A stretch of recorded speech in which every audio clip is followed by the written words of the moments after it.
پہلا قدم شیطانی نطفہ۔ یہودیوں کے پاس کبھی بھی کوئی اپنا ملک نہیں تھا اور وہ آوارہ ہی رہے ہیں۔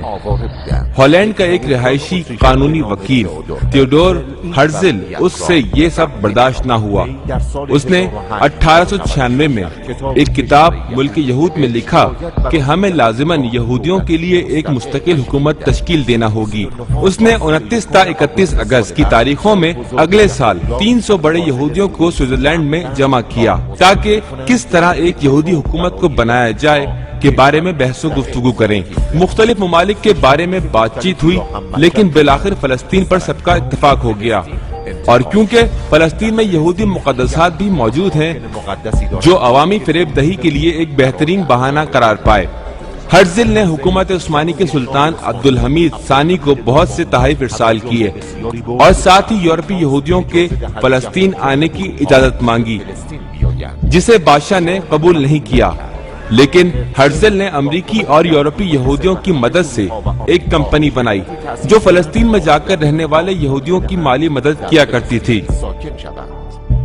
دوسرا قدم چور ساتھی۔ 1914 میں پہلی جنگ عظیم شروع ہوئی۔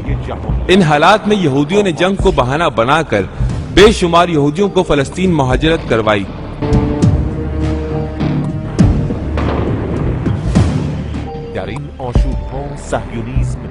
جنگ کے بعد سلطنت عثمانی کمزور پڑ گئی اور 1916 میں سائز پیکو قرارداد کے مطابق فرانس اور برطانیہ کے حصے میں تقسیم ہو گئی۔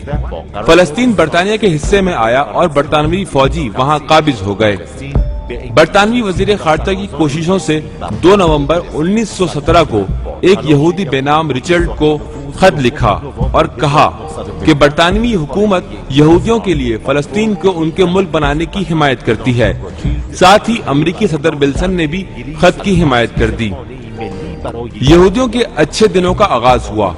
پہلے کے مقابلے میں کہیں زیادہ یہودیوں کی فلسطین کی طرف مہاجرت شروع ہو گئی۔ املاک اور زرعی اراضی کو اپنے ہاتھ میں لینا شروع کر دیا گیا۔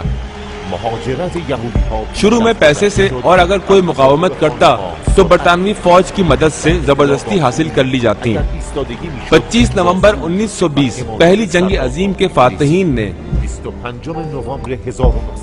سان ریمو اٹلی میں اعلان کیا کہ یہودیوں کو آزاد ہونا چاہیے اور فلسطین میں ان کا اپنا ملک ہونا چاہیے۔ اس قرارداد کو اقوام متحدہ نے بھی فوراً لازم الاجرا قرار دے دیا اور ایک یہودی بے نام ساموئیل کو اس کام پر مامور کر دیا۔ 1920 میں چرچل برطانوی جنگ کا فاتح قدس شریف چلا گیا اور سفید کاغذ نامی اصطلاح کو بیان کر کے کہا، ہمیں ہر حالت میں قبول کرنا ہوگا کہ یہودی فلسطین میں آئیں اور اپنا الگ اور مستقل ملک بنائیں۔ تیسرا قدم شیطان کے نشان۔ 1930 کے شروع میں یہودی مخالف نازیوں نے قدرت حاصل کی۔ یہودیوں کی فلسطین میں مہاجرت کے سلسلے میں بے پناہ اضافہ ہو گیا۔ انہی سالوں میں دوسری جنگ عظیم شروع ہو گئی اور 6 سال مسلسل جاری رہی۔ جنگ کے فوراً بعد ایک نیا کھیل شروع کر دیا گیا، ہولوکاسٹ۔ اجتماعی طور پر یہودیوں کے قتل عام کی جھوٹی کہانیاں جو ایک نیا بہانہ بن گیا ان یہودیوں کے لیے جو ابھی تک یورپ سے فلسطین نہ جا سکے تھے۔ دیکھتے ہی دیکھتے فلسطین میں یہودیوں کی تعداد 6 لاکھ سے تجاوز کر گئی۔ اس دفعہ برطانیہ کی جگہ وہ ملک یہودیوں کی مدد کر رہا تھا جس نے جنگ کے دوران یہودیوں کی مدد سے نئی طاقت و ہیبت حاصل کر لی تھی، یعنی امریکہ۔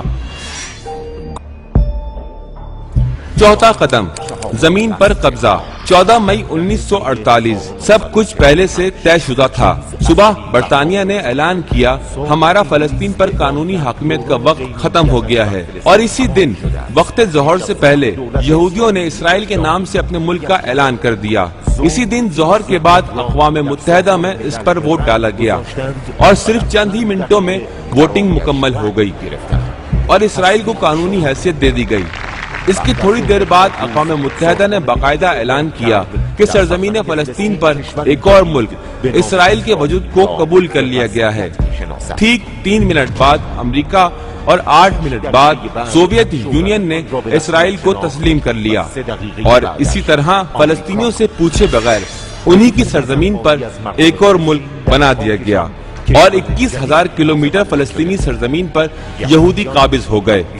دوسرے دن مصر، اردن، شام، سعودیہ، عراق اور لبنانی فوجوں نے حملہ کر دیا اور کافی زیادہ حد تک کامیاب ہو گئے، لیکن اچانک اقوام متحدہ نے سازش کار لوگوں کے ساتھ ساز باز کر کے 20 روزہ جنگ بندی کروا دی اور اس جنگ بندی کے دوران اسرائیل کو بھرپور تسلیحاتی مدد حاصل ہو گئی تھی، جس کی بنا پر اسرائیل نے 20 دن بعد اچانک عربی فوجوں کو شکست سے دوچار کر دیا اور پوری سرزمین فلسطین سوائے کرانہ باختری اور غزہ قابض ہو گیا، یعنی در حقیقت فلسطین نامی ملک ختم ہو گیا اور لاکھوں فلسطینی اپنے ہی گھروں سے بے دخل کر دیے گئے۔ 5واں قدم، زخم زیتون۔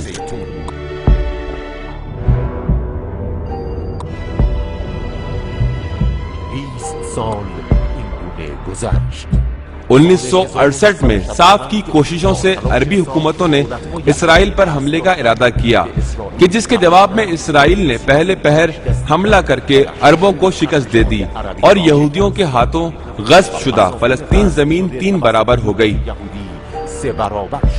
بلاخر امریکی اور یہودی دباؤ کے نتیجے میں عرب اور صاف عہد وفا سے پیچھے ہٹ گئے۔ سب سے پہلے مصر المرصدات نے 1978 کیمپ ڈیوڈ میں اسرائیل کو تسلیم کر لیا۔ اس کے بعد صاف نے 1992 میڈریڈ میں اسرائیل کو تسلیم کر لیا۔ پھر کیا تھا؟ آہستہ آہستہ دنیا نے فلسطین پر اسرائیلی قبضے کو قبول کر لیا، لیکن پھر وقت بیداری آن پہنچا تھا اور آج تک اس سرزمین کے مسلمانوں نے غاصب صہیونیوں سے مقابلے کو جاری رکھا ہوا ہے اور اس مقاومت اور بیداری کے سامنے حقوق بشر کے نام لیوا آنکھیں بند کیے سر جھکائے کھڑے ہیں اور غاصب صہیونی حکومت کی نہ صرف مدد کرتے ہیں بلکہ شاباش دیتے ہیں، لیکن مقاومت جاری ہے اور فلسطین آج بھی اسلام کا نہ ختم ہونے والا حصہ ہے۔